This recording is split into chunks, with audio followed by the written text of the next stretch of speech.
हजरत उमर फारूक रदियल्लाहु अन्हु ने दुनिया को ऐसे सिस्टम दिए जो आज तक पूरी दुनिया में राइज हैं। सने हिजरी का इजरा किया, जेल का तसव्वुर दिया, मौजिनों की तनख्वाहें मुकर्रर की, मस्जिदों में रोशनी का बंदोबस्त कराया, पुलिस का महकमा बनवाया, एक मुकम्मल अदालती निजाम की बुनियाद रखी, आपाशी का निजाम कायम किया, फौजी छावनियां बनवाई और फौज का बाकायदा महकमा कायम किया। आपने दुनिया में पहली बार दूध पीते बच्चों, माजूरों, बेवाओं और बेआसराओं के वज़ाइफ मुकर्रर किए। आपने दुनिया में पहली बार हुक्मरानों, सरकारी ओहदेदारों और वालियों के असासे डिक्लेयर करने का तस्वुर दिया। आपने बेइंसाफी करने वाले जजों को सजा देने का सिलसिला भी शुरू किया। आपने दुनिया में पहली बार हुक्मरान क्लास की अकाउंटेबिलिटी शुरू की। आप रातों को तिजारती काफिलों की निगरानी करते थे।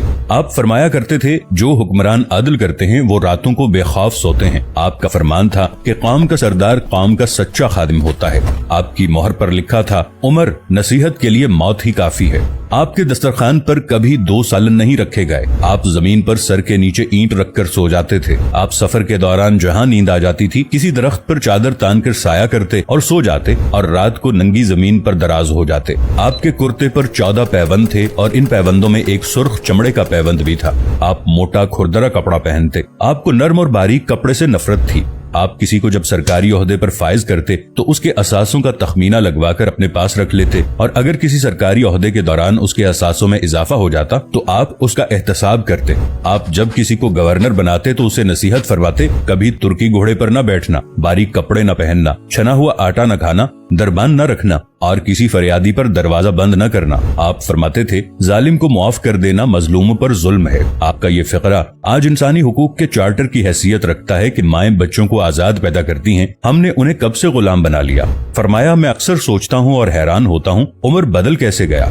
आप इस्लामी दुनिया के पहले खलीफा थे जिन्हें अमीरुल मोमिनीन का खिताब दिया गया। दुनिया के तमाम मज़ाहिब की कोई न कोई खुसूसियत है। इस्लाम की सबसे बड़ी खुसूसियत अदल है और हजरत उमर फारूक रदियल्लाहु अन्हु वो शख्सियत हैं जो इस खुसूसियत पर पूरा उतरते हैं। आपके अदल की वजह से अदल दुनिया में अदल फारूकी हो गया। आप शहादत के वक्त मकरूज थे, चुनाचे आपकी वसीयत के मुताबिक आपका वाहिद मकान बेचकर आपका कर्ज अदा कर दिया गया और आप दुनिया के वाहिद हुक्मरान थे जो फरमाया करते थे, मेरे दौर में अगर फुरात के किनारे कोई कुत्ता भी भूख से मर गया तो उसकी सजा उमर को भुगतना होगी।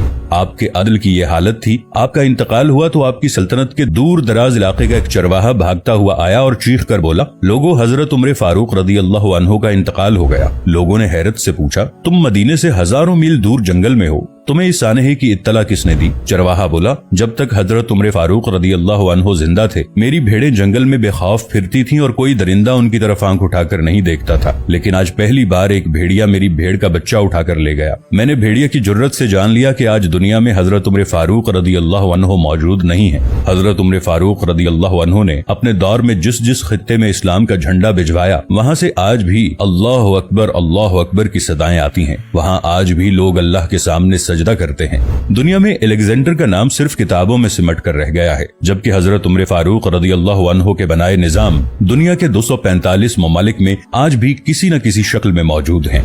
आज भी जब किसी डाक खाने से कोई खत निकलता है, पुलिस का कोई सिपाही वर्दी पहनता है, कोई फौजी जवान 6 माह बाद छुट्टी पर जाता है या फिर हुकूमत किसी बच्चे, माजूर, बेवा या बेआसरा शख्स को वजीफा देती है, तो वो मुआशरा, वो सोसाइटी बेइख्तियार हजरत उमर फारूक रदियल्लाहु अन्हु को अजीम तस्लीम करती है। वो उन्हें तारीख का सबसे बड़ा सिकंदर मान लेती है, माँ सिवाय उन मुसलमानों के जो आज एहसासे कमतरी के शदीद एहसास में कलिमा तक पढ़ने से पहले दाएं बाएं देखते हैं। लाहौर के मुसलमानों ने एक बार अंग्रेज सरकार को धमकी दी थी कि अगर हम घरों से निकल पड़े तो तुम्हें चंगेज खान याद आ जाएगा। इस पर जवाहरलाल नेहरू ने मुस्कुराकर कहा था, अफसोस आज चंगेज खान की धमकी देने वाले मुसलमान ये भूल गए उनकी तारीख में एक उमर फारूक भी था, जिनके बारे में मुस्तशरिकीन भी एतराफ करते हैं कि इस्लाम में अगर एक उमर और होता तो आज दुनिया में सिर्फ इस्लाम ही दीन होता।